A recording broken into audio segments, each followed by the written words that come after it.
Again, welcome to Python programming language. In this lectures, we're going to discuss about Python loops, also called the repetition control structure. So the motivation behind this lecture is that, for example, suppose that we need to print a string.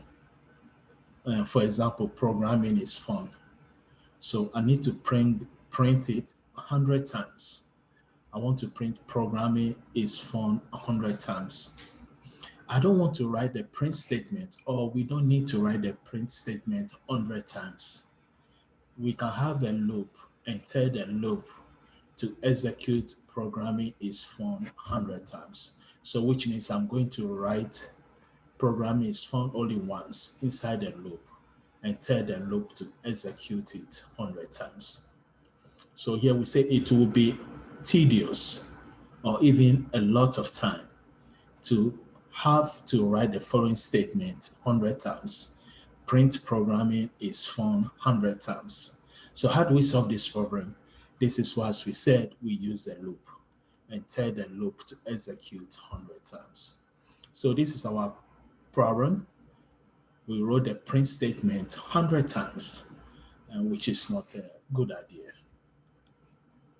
So how do we solve this problem? This is what we have here. So we have a counter from 0. Then we say why the counter is less than 100. We are going to write programming is fun. And every time we write it, we increment the counter by 1. So which means we will go from 0 to 99. 0 to 99 is 100.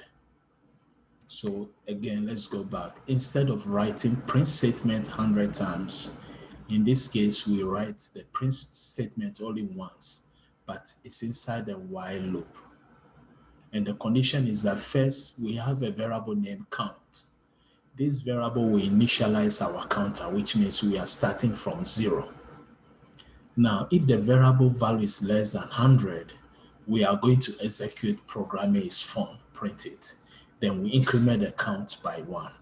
So first, let's check the condition. Is 0 less than 100? Yes. If the condition is true, then we execute programming is fun. We increment 0 by 1, so it will be 0 plus 1 will give us 1. So next, our count will be 1. Is 1 less than 100? Yes. So programming is fun, will execute. So we need to do this until we reach 99. Now, when we reach 99, is 99 less than 100? Yes. So we print programming is fun. But when we add 1 to 99, we get 100. Is 100 less than 100? No. So when the condition is false, the loop will stop. So which means we are going to print programming is fun when the count is from 0 to 99, which is 100. Again, we will go detail by the structure of the loop. So that's our main objective, how to write programs using, again, while loop to execute any task more than once. And also we're going to learn how to develop loops following the loop design strategy. Also how to control a loop with a user's confirmation. Also to control a loop with a Sentinel value. A Sentinel value means we don't know how many times the loop will execute. So for example, in this statement, we know the loop will execute 100 times. So what if, for example, I said that, okay, why the count not equal to -9, program is fun is going to be printed. So now our Sentinel value is -9. So anytime the user enter -9, the loop will stop. But if the user enter any value, the loop will execute. So this means we have to give an input statement whereby the user will enter the value for the count, and we are going to compare it with -9. So -9 will stop the loop, and that's called the Sentinel value. Also, how to obtain a large amount of input from a file by using the input redirection instead of tapping from the keyboard.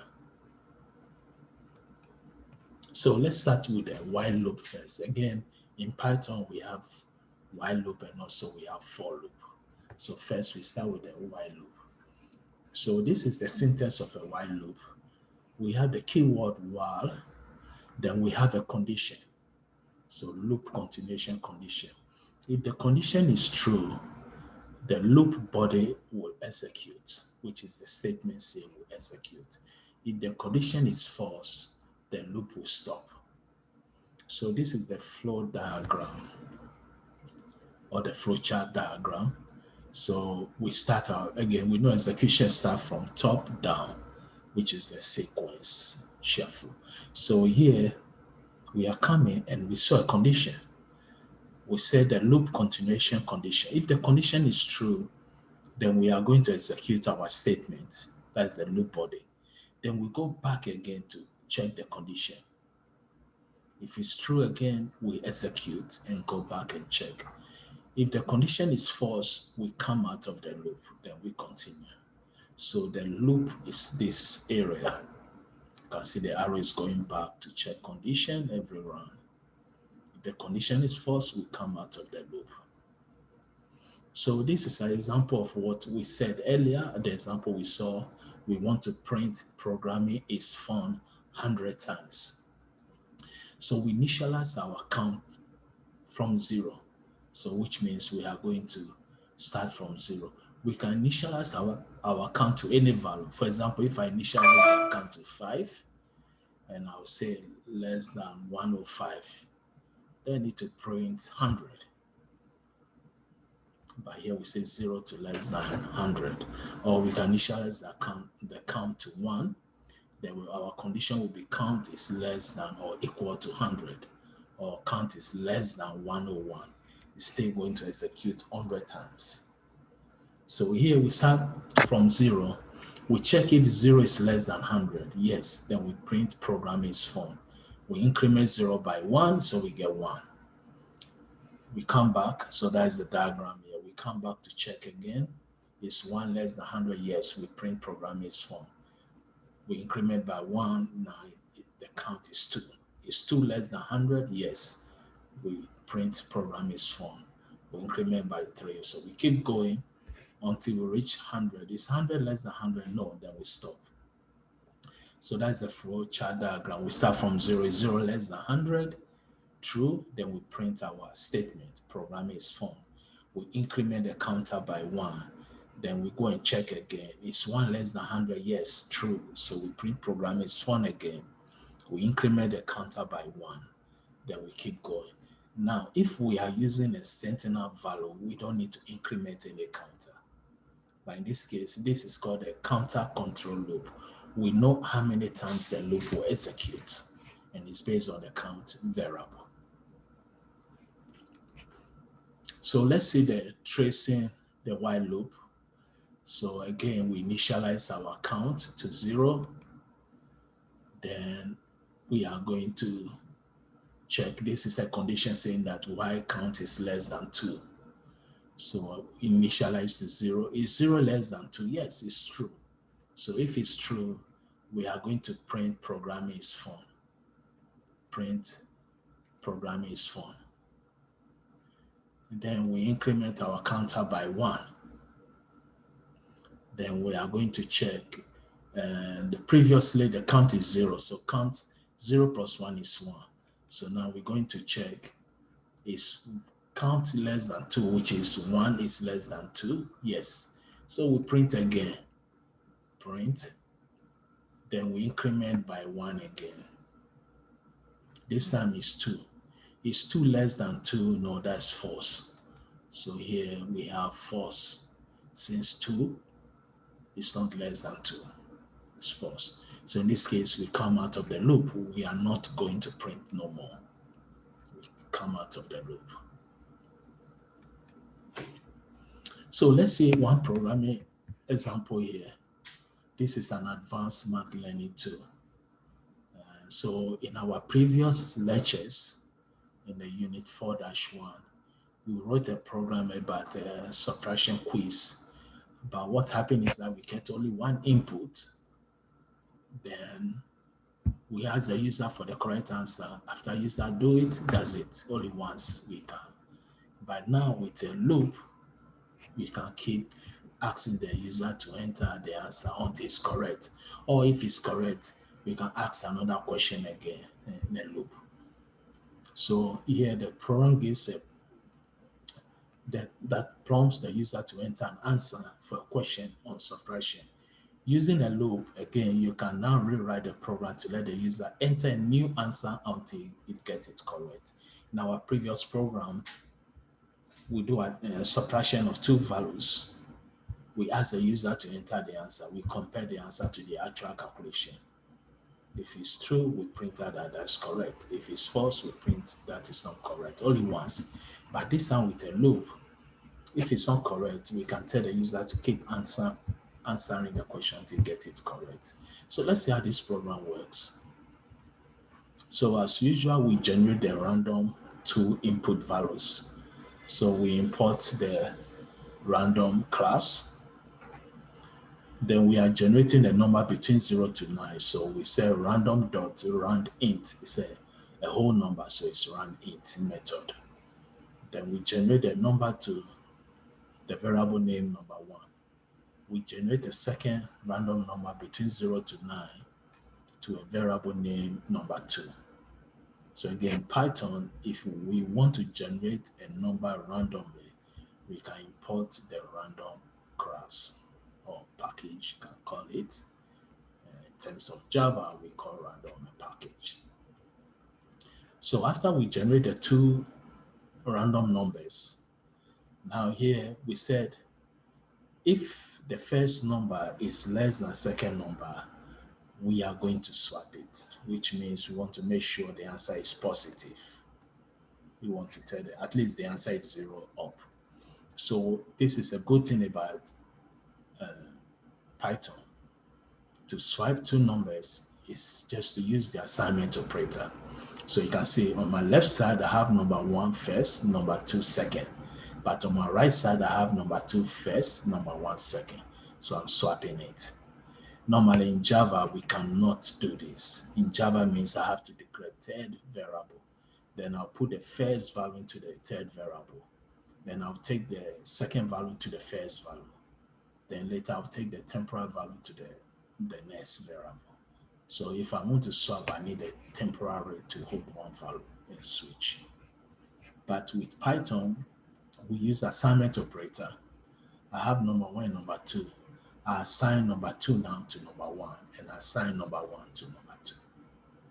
So here, the reason why we are swapping, we want our answer to be positive because we are going to find the difference of number 1 and number 2. So we are saying that if number 1 is less than number 2, then let's swap it. So number 1 always should be greater than number 2. Our answer will be positive. Now we are prompting the user to enter what is the difference between number 1 and number 2. So we have an input. The instruction says what is number 1, the first random number we generated, minus number 2. What is the answer? Then we want the user to enter more than one solution, one answer. So in previous program, this is where we end. The user enter his answer, we compare it with the actual answer. But this time we are going to say why the number 1 minus number. So this will be the actual answer. Number 1 minus number 2, the computer will give you that answer. It's not equal to the answer that the user entered, the variable answer that the user entered. If it's not it, then we have an input here again. We are telling the user that the answer he entered was wrong. You should try again. So with the input method, he can enter a new answer. Now, if you enter another wrong answer, we are going to compare the answer. So this is more or less a Sentinel value, the answer. So until we enter the correct answer, the while loop will keep executing until this condition is false. Right now, if the answer you enter is not correct, that means this condition is true. The actual answer is not equal to what the user entered. But anytime the answer is correct, that means this condition is false. The loop will stop. So this is one of the big advantage of using a loop. You can do something over and over again. In this case, we are asking the user to enter the correct answer over and over again until he enters the correct answer. So here again, we go from beginning. First, we generate two numbers using the rand int. We generate a whole number between 0 to 9. Then we want to have our answer a positive answer. So if the first number is less than the second number, then let's swap. So we assign number 2 to number 1 to number 2. We swap the values. Now we are going to ask the user to enter the correct answer, the difference of the two values. So here we say, what is the first number enter minus the second number enter? With a question mark, what is the answer? Now, user enter the answer because we have an input function, and the answer will go to a variable named answer here. Then here we are going to say, okay, why the number 1 minus number 2? This is the correct answer. We are doing the calculation in the computer. If the answer here is not the same as what the user enter, then we are going to ask the user to enter the answer again. If the answer is not correct, we keep asking to enter until this condition is false. So if he entered the wrong answer, this condition will always be true. Then when he enter the correct answer, this condition will be false. Then we come out of the loop. Then we print that he got it right.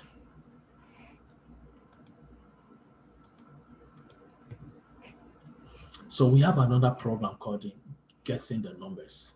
So here we are going to write a program that randomly generates an integer value between 0 to 100. Inclusive means including the 0 and also the 100. Now the program will prompt the user to enter a number continuously until the number matches the randomly generated number. So we are going to generate a random number between 0 to 100. Then we ask the user to enter the number. If the number is the same as what the number was generated, we finish. If not, we keep telling him to enter the number. The good thing here is that for each user input, the program can tell the user whether the input is too low or too high. So if the number generated was 5 and the user entered 100, and the program will tell the user that the number that he entered is too high. So maybe you should enter a number that is lower than 5. So let's see how this program works. So the first one here, again, we are going to randomly generate a number. So we use the random class again. And here we say generate a random number, and the number should be from 0 to 100. It's a whole number, integer. So we use the rand int. Now, after we generate the number, we put the number in a variable named number. Now we are giving the instruction to the user, guess a magic number between 0 to 100. So we prompt the user to guess the number. Enter your guess. The user enter it, and we assign the number to a variable named guess. Now we are going to compare if the value in the guess is the same as the number we generated, which is in the number variable. So here we say that if guess equal to number, two equal sign means we are checking if the two contents of these two variables are the same. If they are the same, then we say yes, the number is. If the guess number is greater than the random number generated, then we are going to print your guess is too high. Otherwise, if it's low, then we're going to say your guess is too low. Now, when we look at this program, there is no a loop, which means you can only guess one number, and that's it, the program will stop. Now, let's look at a second example, which will give you the option for the user to keep entry until the guess number is correct.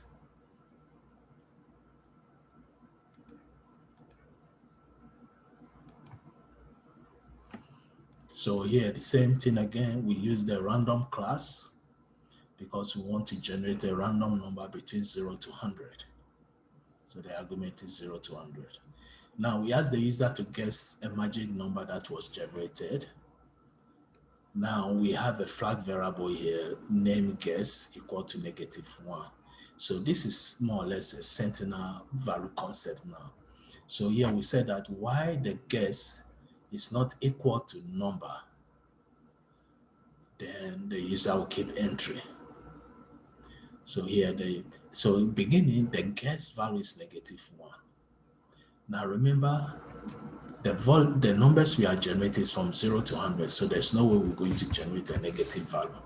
But so this will make sure that the program will execute at least once.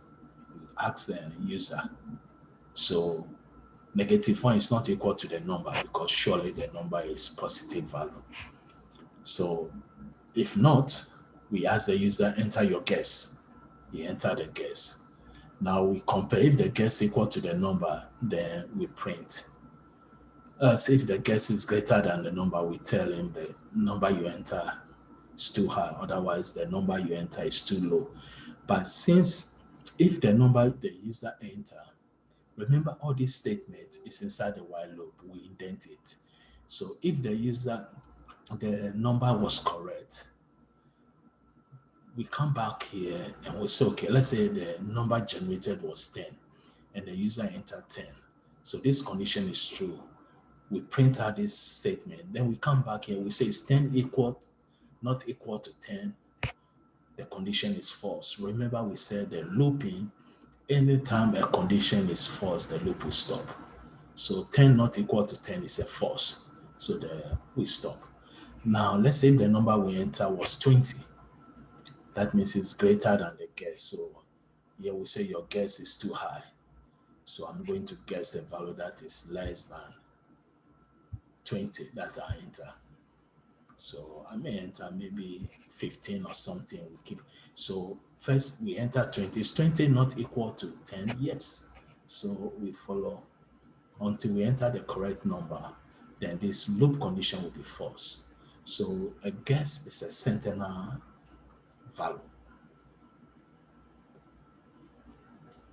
So that's how this program will work. And then we have another program again called the multiple subtraction quiz. So this is a math subtraction learning tool program, which will generate just one question for each one. Then you can use the loop to generate questions repeatedly. This example gives a program that generates 5 questions and report the number of the correct answers after students answer all the 5 questions. So it's possible to generate the 5 questions and answer all because again, we are going to use the loop. So here we have our random class, or we're going to generate a random value. And also we are using the system time, so we import the time class. And we have a variable named correct count. We initialize it to 0. So the count, the number of correct answers, beginning is 0. Then we have a variable count, which will count the number of questions. So this is like the loop counter variable initialized from 0. Then the highest, the number of questions are 5. So number of questions 5. If I use the variable number of questions, it means I'm writing 5. Then our start time will be time dot, we call it the system time. So the system time will be the beginning time. So now we said that why the count is less than the number of questions, they are 5. We should generate 2 random single digits. So we generated 2. Then we said that if num1 is less than num2, then we swap it. Again, we need a positive answer. Then now we prompt the user to enter the answer now. What is number 1 minus number 2? When the user enter the answer, we compare. If number 1 minus number 2 equal to the answer, then we say the user entered the correct answer. We increment the counter by 1. This correct count to be how many answers were correct. If the answer was wrong, then it will print your answer is wrong. It's not going to increment the correct answer, correct count. And in this case, we're going to increment the counter by 1. Then we go all over, keep doing it, checking. So that's our loop. So we increment the counter, then we go back to, again, our loop method and check. And this question, again, is going to print. We have 5 questions. Again, 5 questions. So let's see this program again. First, we have our random class and time, the time because we are using the system time. But the whole thing is the while loop here. This loop is a counter control loop. The loop will execute 5 times because number of questions is 5. So even if you get the answer correct, we're still going to increment the count to 2, then we compare is 2 less than 5? Yes, then we go over. So this will make possible for us to answer all the 5 questions. Now, every time the answer is correct, we increment the correct count. If the answer is wrong, then this will print. We still increment the counter. So you have up to 5 questions to answer. If all of them wrong, then your correct count will be 0, and that's it. And that's the output here.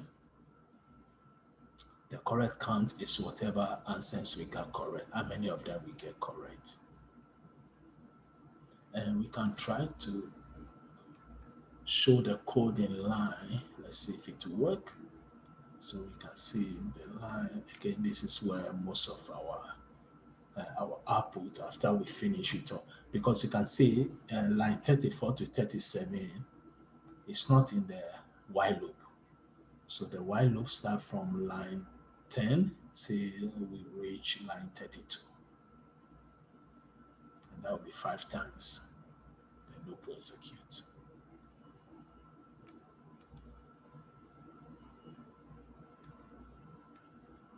So this is an example to run it. We have 5 and 6. And then for some reason, the running doesn't work on this program. So again, let's keep going. The goal is to get the concept of the code. So how do we handle a loop with a Sentinel value? Actually, we saw the example. A Sentinel value means a value that normally by convention we will say, okay, x not equal to -1 or 1. It can be any value. But since we have the statement not equal, anytime we enter the value, the loop will stop. So often the number of times a loop is executed is not predetermined. So when I enter the Sentinel value, the loop will stop. If the first time value I enter was the Sentinel value, that means the loop didn't execute at all. If I enter a second time, that means the loop executes only once. So here we say we may use an input value to signify the end of the loop. And we call that value a Sentinel value. So here we say write a program that reads and calculates the sum of an unspecified number of integers. The input 0 will signify the end of the input. So let's see this program. Now you can see that, and also later we're going to discuss about for loop. Sentinel value is only good for while loop. So that's why for loop, we call it the counter control loop. Anytime you are using a for loop, then you know how many times the loop will execute. While loop, we can use the Sentinel value. So you can see the Sentinel value I'm using here is 0. So anytime if the first value I enter was 0, then the calculation will not be done. First of all, we have a sum, we initialize it to 0. The data start from 0. So if the first value I enter was 0, then the sum is 0. Because that sum starts from beginning. Now, here we say keep reading data until the input is 0. So the first value I enter is not 0. This is the input. We're going to put it in the data. Second value is not 0. Third value is not 0. But anytime we enter a value, we are going to again sum it. That's what we are doing here. Sum equal to sum plus data. So let's say, because this is not an array, later we will discuss the concept of an array or list. This is a variable, so it can take only one value at a time. So let's say the first value I enter was 10. Is 10 not equal to 0? Yes. Okay. So we add a 10 to the sum. So then the sum starting was 0. So the sum now is 10. 0 plus 10 is 10. Next time, let's say we enter 5. Is 5 not equal to 0? Yes. If that's the case, then we add 5 to the sum. The sum is 10, and the 5 will be 15. Next time we enter a value, let's say we enter 7. Is 7 not equal to 0? Yes. Then we add a 7 to the last sum of sum was 15. We had a 10 and 5, 15. So plus 7 will give me 22. Then next time I enter 0, is 0 not equal to 0? That's false. 0 is equal to 0. The loop will stop. So which means my last sum value was 22. So it's going to print the sum is 22. And also remember we have an input function here, which is very important. This input function is inside the while loop. And this is the input function that allows us to enter a new value every run we execute the loop. So if I don't put this input function here, I can't get the input. So we need to get the first input. And the first input of the data is given here. So if I don't have this input, that means I can enter only one input and check in my while loop and it will stop. Actually, it won't do anything. So we need a first input function to enter our first data input. Then when we get into the loop, we need an input function that will allow us to enter input always. Okay, let's keep going. So there's some caution. They say we should be very careful here. And the caution is that it's not advisable, very rare to see a loop counter we are using a decimal value. Because remember, decimal value can have as many decimal places. Most computers we have float can be 7 decimal places, long can be 15 decimal places. So you may have 0.99827 that can tend to 0.999 or 998. So here we say don't use floating point value for equality checking and loop control because of the decimal places. Since floating point values are approximation for some values, using them could result in imprecise counter values and inaccurate results. So we should consider the following code for computing 1 plus 0.9 plus 0.8 up to 0.1. So we start from 1, we initialize our sum to 0, and we say y item not equal to 0. That means anytime we enter 0, this loop will stop. The sum equal to sum plus item.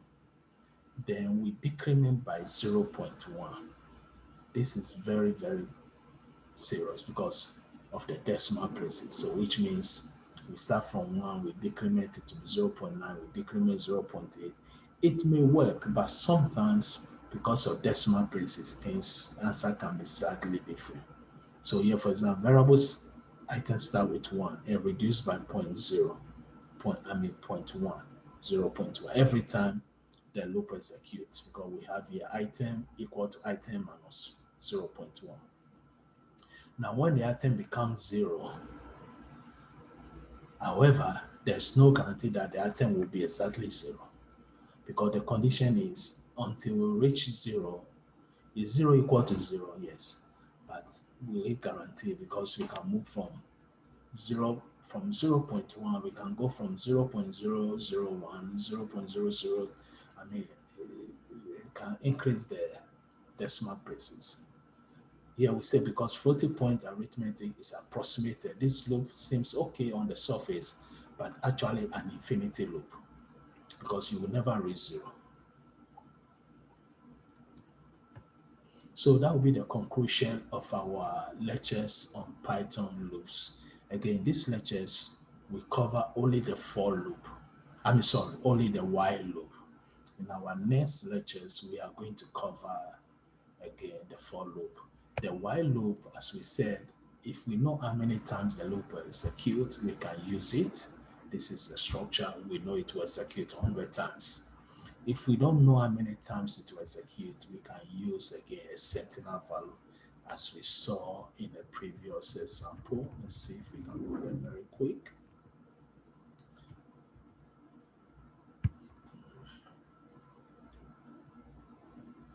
Try to get there. Okay, so this is the Sentinel value, data not equal to 0. So We don't know how many times this loop will execute, except if data equal to 0, the loop will stop.